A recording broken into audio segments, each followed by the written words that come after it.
मेरी नौकरानी रोज मुझे कहती, मालकिन आप नाइट शिफ्ट मत किया करें। आपके हिस्से की सजा मुझे भुगतनी पड़ती है। मुझे उसकी बातों की वजह समझ न आई।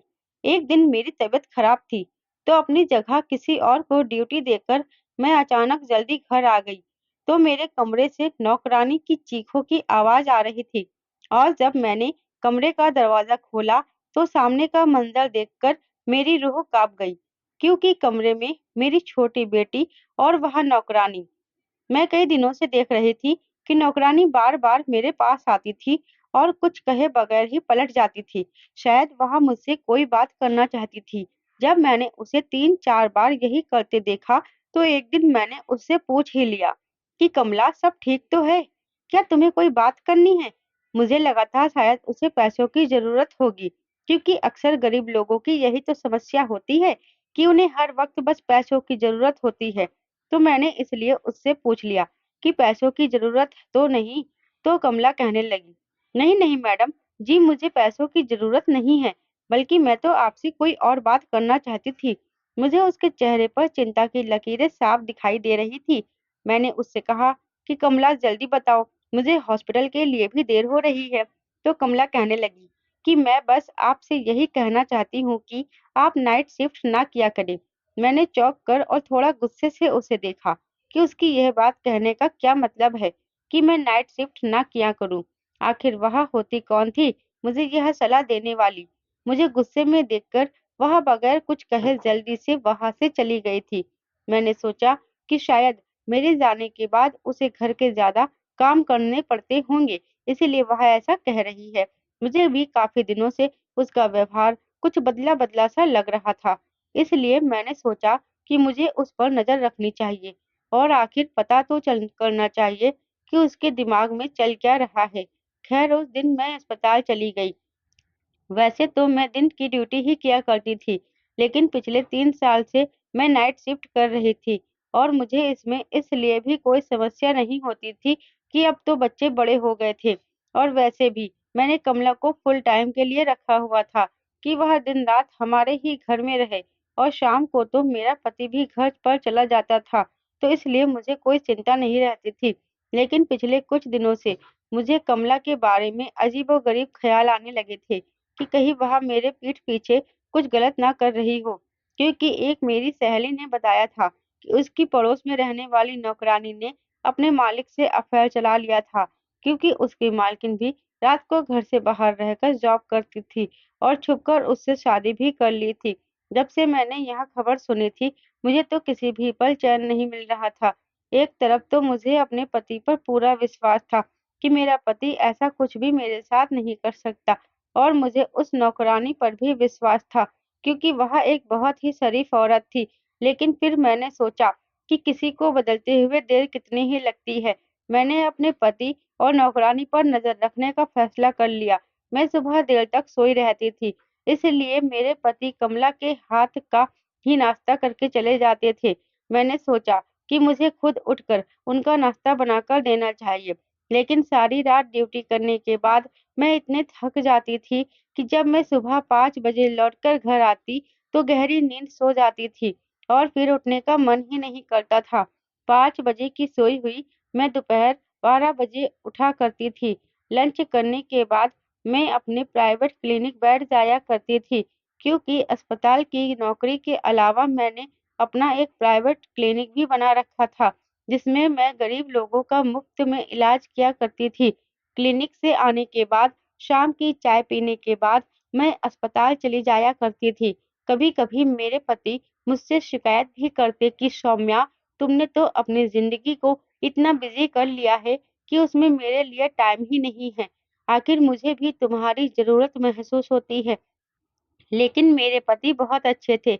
मैं उन्हें बहुत जल्दी मना लिया करती थी और वह भी मेरी बात को समझ जाया करते थे। ज़िंदगी की यही रूटीन चल रहा था। कुछ दिन तो यूँ ही सुकून से गुज़र गए। मुझे ऐसी कोई भी बात नज़र नहीं आई, तो मैं भी कुछ सुकून से हो गई थी। लेकिन कमला एक दिन फिर मेरे पास आई और कहने लगी, मैडम जी, अगर आप मेरी बात मानें, तो आप अपनी ड्यूटी दिन के समय में करवा लें।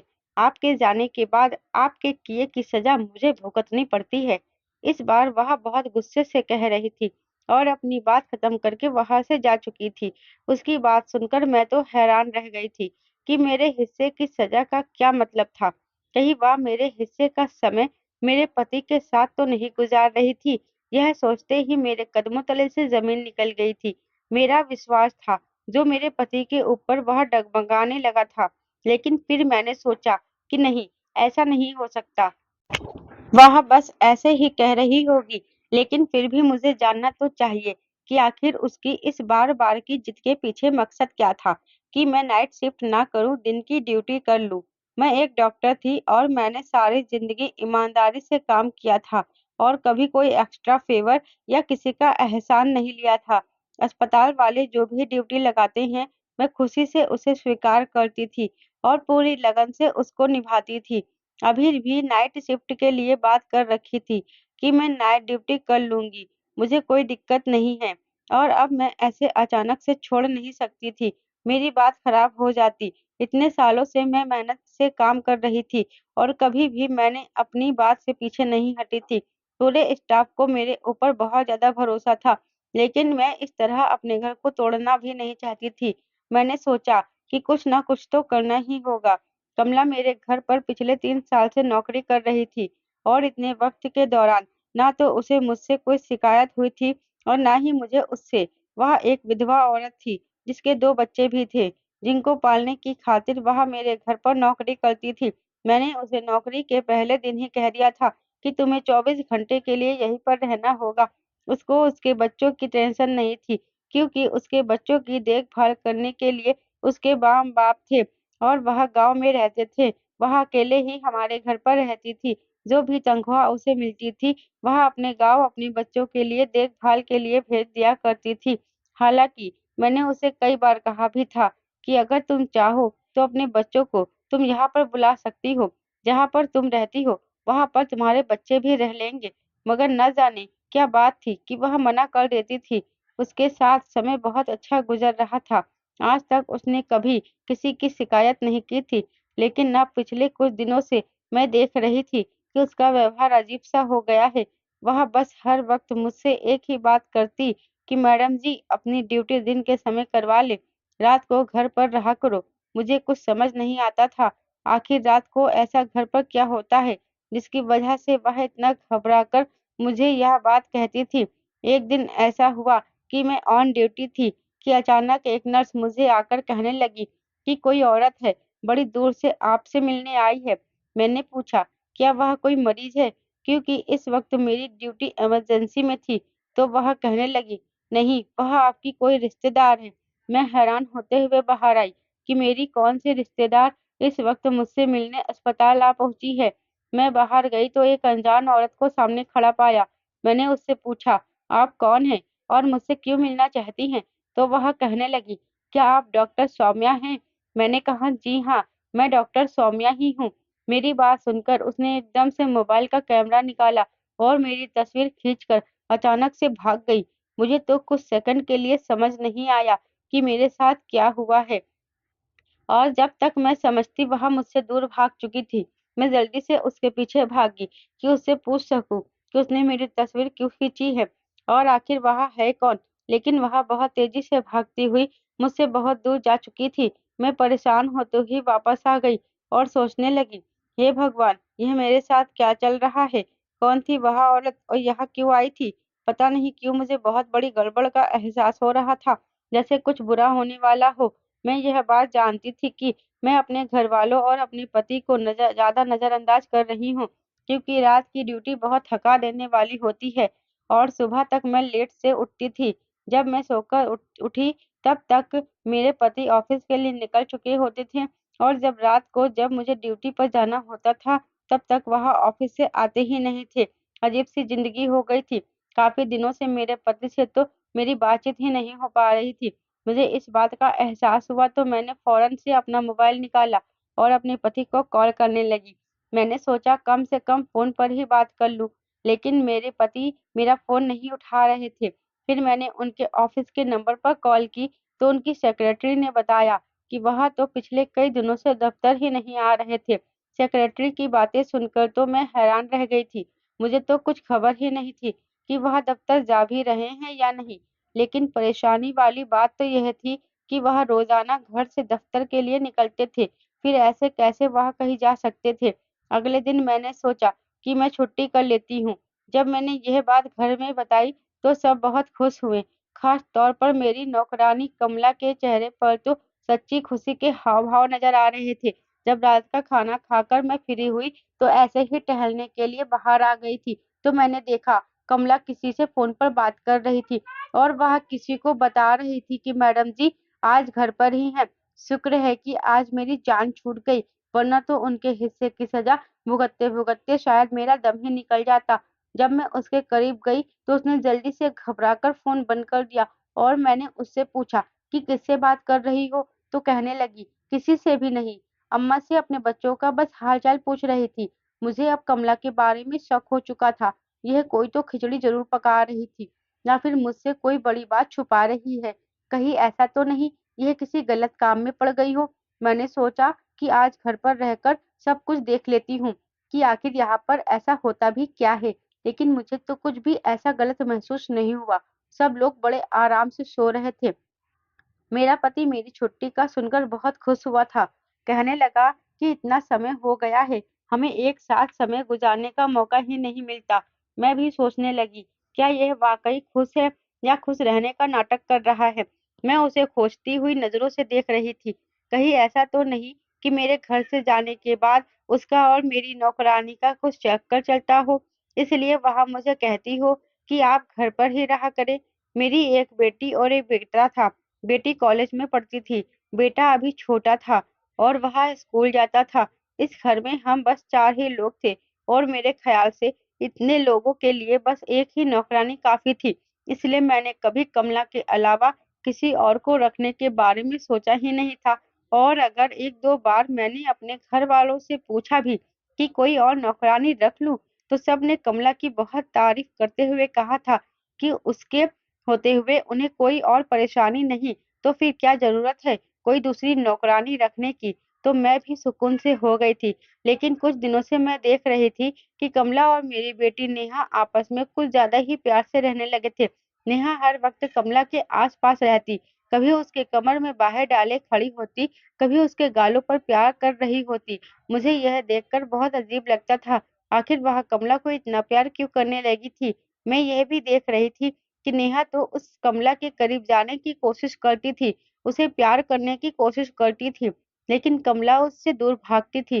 खैर उस दिन मैंने पूरा दिन और पूरी रात घर पर रहकर देख लिया था। अस्पताल भी नहीं गई थी और क्लिनिक पर भी नहीं बैठी थी।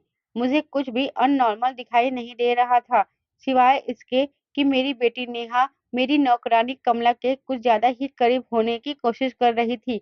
लेकिन मैंने इस बात को इग्नोर कर दिया था कि हो सकता है मैं तो घर पर रहती नहीं हूँ, सिर्फ कमला ही घर पर होती है, तो कमला से उसका दिल लग गया होगा और कोई बात नहीं थी। मैंने सोचा पता नहीं कमला के ड्रामे कब खत्म होंगे। मैं यही सोचते अगले दिन दोबारा से अपने रूटीन के अनुसार अपनी नाइट ड्यूटी स्टार्ट कर ली थी। 2 दिन के बाद की ही बात है। मैं सुबह जल्दी उठ गई थी क्योंकि शाम में मुझे अपने एक दोस्त की बर्थडे पार्टी में जाना था। तो मैंने सोचा कि उसके लिए कोई गिफ्ट लेकर जाती हूँ। मैं यही सोचकर बाजार गई। वहाँ मुझे एक जगह पर रुकना पड़ा क्योंकि सामने के मंजर ने मुझे एकदम पत्थर बना दिया था। क्योंकि मेरा पति एक अस्पताल के अंदर जा रहा था। भला उसे अस्पताल जाने की क्या ज़रूरत थी? वहाँ तो एकदम अच्छा-भला था। उसे कोई भी तकलीफ नहीं थी। मैं भी उसके पीछे-पीछे अस्पताल चली गई। मैंने देखा वह एक कमरे के अंदर चला गया।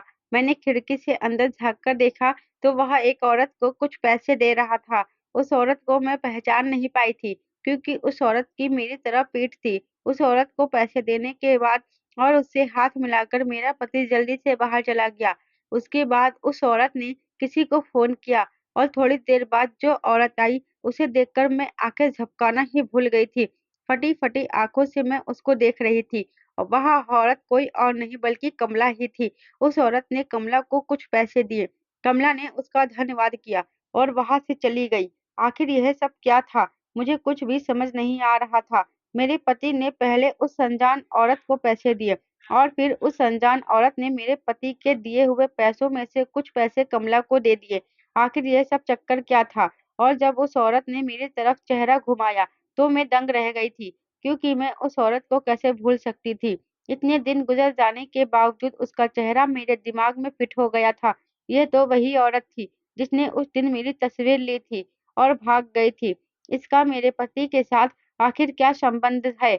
मैंने सोचा कि मैं अभी जाकर उससे पूछ लेती हूँ, लेकिन इससे पहले ही उस औरत के पास कोई और दूसरा आदमी आया और एक दूसरे से हाथ मिलाते हुए वो वहां से चली गई। यह सब देखकर अब तो मुझे पक्का विश्वास हो गया था, जरूर मेरे खिलाफ कोई गहरी साजिश की जा रही थी और इसमें मेरा पति और मेरी नौकरानी कमला भी शामिल थे।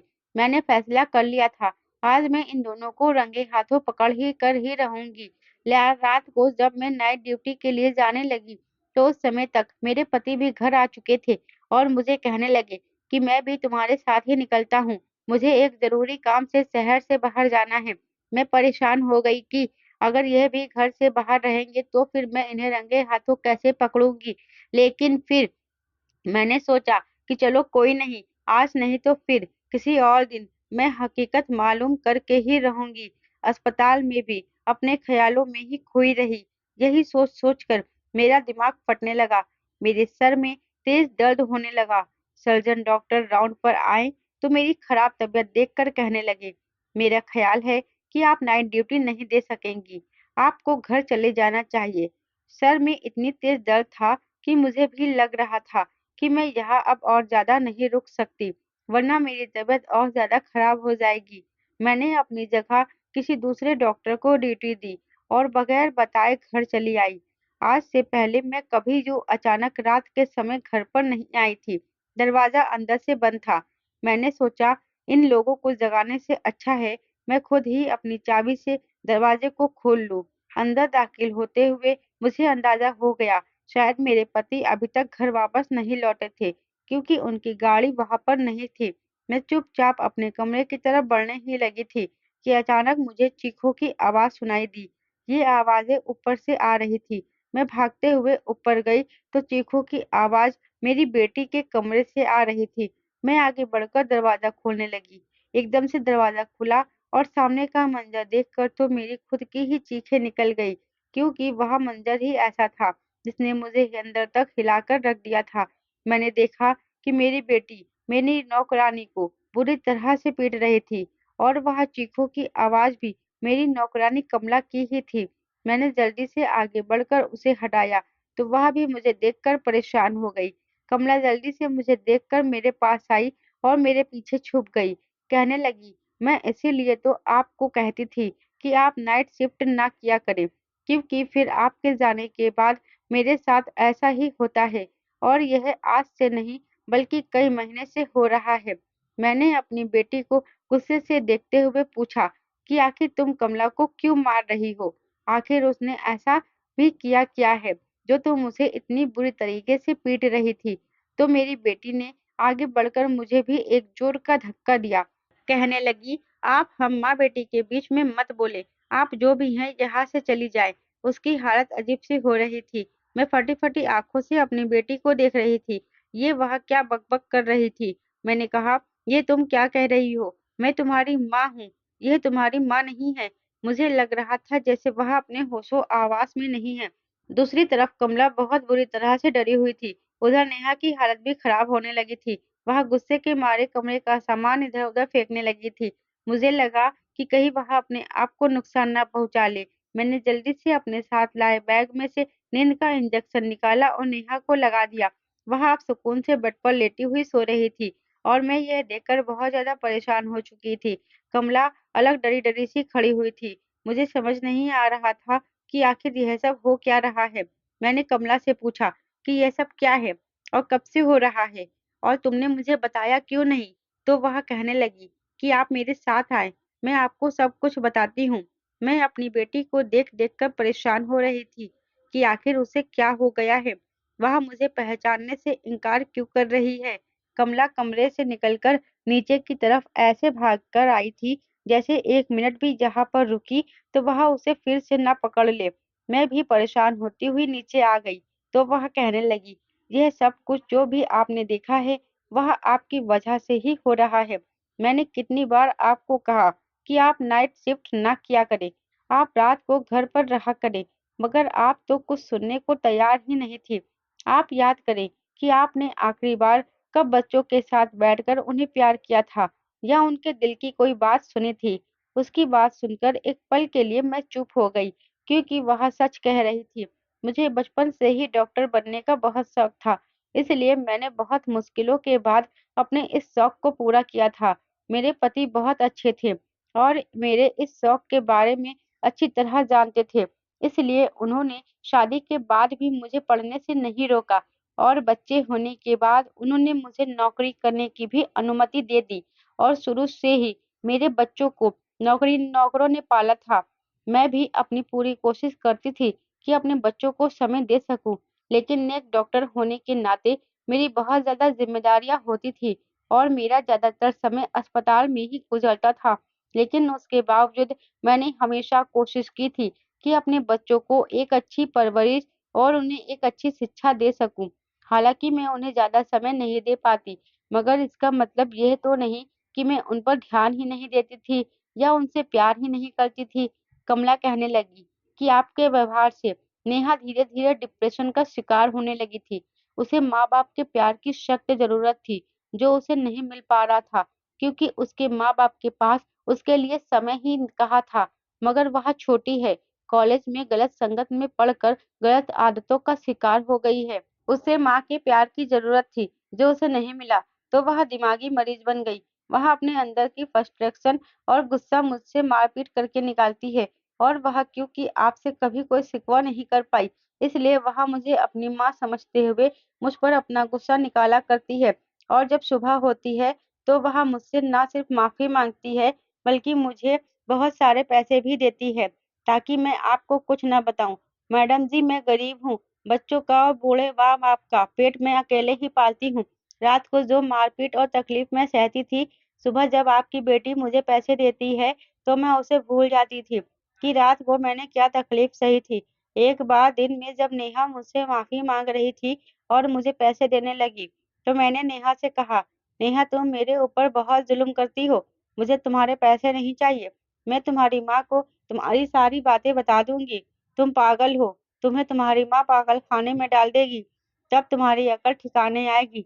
पागलखाने का नाम सुनकर नेहा डर गई और उसी डर से उसने मुझे धमकाना शुरू कर दिया कि अगर तुमने मेरी माँ को कुछ भी बताया, तो मैं तुम्हारी जान भी ले लूँगी।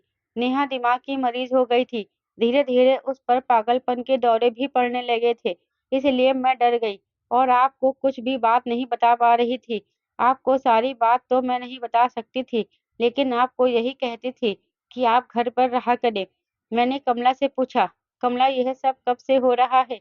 कमला ने मुझे बताया कि मैडम जी, यह पिछले 1 साल से चल रहा है। नेहा का व्यवहार मेरे प्रति कभी आग तो कभी पानी की तरह होता है। कभी-कभी नेहा प्यार से ज़िद करती है, तो कभी-कभी अपना सारा गुस्सा मेरे ऊपर निकाल देती है, तो कभी सारी रात मुझे अपने मनपसंद खाना बनवाकर मेरे हाथों से खाने की ज़िद करती है। वह सब कुछ जो एक बेटी अपनी माँ से चाहती है, वह मुझसे कहती थी कि मैं उसकी माँ बनने का नाटक करूँ। उसे वहाँ सब खुशियाँ दूँ जो एक माँ अपने बच्चों को देती है और जब मैं उसकी ज़िद पूरी करने से मना कर देती हूँ, तो वह गुस्से से पागल हो जाती है और मुझे पीटने लगती है। कमला की बातें सुनकर मुझे अब समझ आया कि कमला क्यों कहती थी कि मैडम जी, आपके हिस्से की सज़ा मुझे भुगतनी पड़ती है, क्योंकि शायद वह सारा गुस्सा मेरे लिए होता था, जो मेरी बेटी कमला पर निकाल देती थी। मैं तो कभी सोच भी नहीं सकती थी कि मेरे बच्चों के साथ यह सब चल रहा होगा। लेकिन मेरे पति का उस दिन उस औरत से मिलने का क्या प्लान था, जिसने मेरी तस्वीर खींची थी और ये सब कमला के अलावा और कोई भी मुझे नहीं बता सकता था। मैंने फ़ौरन उससे पूछा, तो बोली, मैडम जी, आप तो मेरी कोई भी बात सुनने को तैयार ही नहीं थी। तो मैंने आपकी बेटी की जो भी हालत थी, वह आपके पति को बता दी। उन्होंने एक डॉक्टर से बात की और अपनी बेटी की पूरी हालत के बारे में उस डॉक्टर को बताया और डॉक्टर से विनती भी की कि किसी तरह मेरी बेटी को ठीक कर दे। आपके पति नहीं चाहते थे कि आपको इस सारे मामले के बारे में पता चले और आप गिल्टी फ़ील करें। वह औरत वही डॉक्टर थी। आपके पति ने उस डॉक्टर से हाथ जोड़कर विनती की थी कि मेरी पत्नी को इस बारे में कुछ नहीं पता च करना चलना चाहिए। वह भी एक डॉक्टर है और दिन रात लोगों की सेवा करती है। मैं चाहता हूँ कि मेरी पत्नी के यहाँ सब कुछ जानने से पहले ही मेरी बेटी ठीक हो जाए। उस डॉक्टर ने आपके हॉस्पिटल का एड्रेस ले लिया था और उस दिन भी आपके पति उस डॉक्टर को उसकी फीस दे रहे थे। मैं डॉक्टर की मदद कर रही थी। वह जब भी मुझे अपने क्लिनिक बुलाती मैं चली जाती थी और वह मुझे आपकी बेटी के बारे में सवाल जवाब करती थी। इसलिए उसने उस दिन मुझे भी कुछ पैसे दिए थे। उस दिन आपने हमें देख लिया होगा। एक दिन उस डॉक्टर ने मुझे बताया था कि मैं तुम्हारी मालकिन की कुछ तस्वीरें ली है। मुझे हैरत हुई। मैंने उस डॉक्टर से पूछा कि आपने मेरी मालकिन की तस्वीरें क्यों ली हैं? तो वह डॉक्टर कहने लगी, इसलिए ताकि मैं तुम्हारी मालकिन को शक में डालना चाहती थी। अब वह शक में पड़ गई है, तो वह अब अपने घर पर ध्यान देगी और अपने बच्चों पर भी ध्यान देगी। उसे लगेगा कि ज़रूर कुछ न कुछ खिचड़ी मेरे घर पर पक रही है और वह अपने घर पर ध्यान देने लगेगी। मैं तुम्हारी मालकिन को सब कुछ नहीं बता सकती, क्योंकि तुम्हारे मालिक ने मुझे कुछ भी बताने से मना कर रखा है। लेकिन इस तरह शक में पड़कर वह कुछ तो अपने बच्चों पर ध्यान देगी। कमला की सारी बातें सुनकर मुझे सब कुछ समझ आ गया था। मेरा सर शर्मिंदगी से झुक गया था। अपने शौक को पूरा करते-करते मैं अपने बच्चों और अपने परिवार को इग्नोर कर बैठी थी। मेरे 2 बच्चे थे, वो कैसे पले-बड़े मुझे कुछ होश नहीं था। मेरी बच्ची शुरू से ही अपने आप में मगन रहने लगी थी और मैंने कभी उस पर ध्यान नहीं दिया, जिसका वह हकदार थी। लेकिन मैं नहीं जानती थी कि उसका यह नतीजा निकल सकता है। उस वक़्त मुझे समझ आ गया कि हम माँ-बाप को अपने करियर के पीछे इतना भी पागल नहीं होना चाहिए कि अपने बच्चों को ही भुला दें। मेरे पति को मुझसे बहुत मोहब्बत थी, इसलिए वह नहीं चाहते थे कि मैं पछतावे की आग में जलूँ। इसलिए वह खुद सारे मामले को ठीक करना चाह रहे थे। मगर मैं अब सब समझ गई थी कि शायद उस डॉक्टर के अलावा मुझे भी अपना किरदार निभाना होगा। मैंने कुछ समय के लिए छुट्टी ले ली ताकि अपने घर, अपने बच्चों को समय दे सकूँ और हम सब ने मिलकर मेरी बेटी को ठीक कर दिया और मैंने भी उस दिन के बाद से दिन की ड्यूटी लगवा लिया, सुबह 9 बजे से शाम 6 बजे तक, ताकि अपने बच्चों को मैं कुछ समय दे सकूँ। दोस्तों, उम्मीद करती हूँ आपको मेरी कहानी पसंद आई होगी। दोस्तों, कहानी पसंद आई है तो वीडियो को लाइक और शेयर करें। चैनल पर नए हैं तो चैनल को सब्सक्राइब ज़रूर करें। साथ ही बेल आइकन को प्रेस करें, जिससे वीडियो की अगली अपडेट सबसे पहले आपको मिले।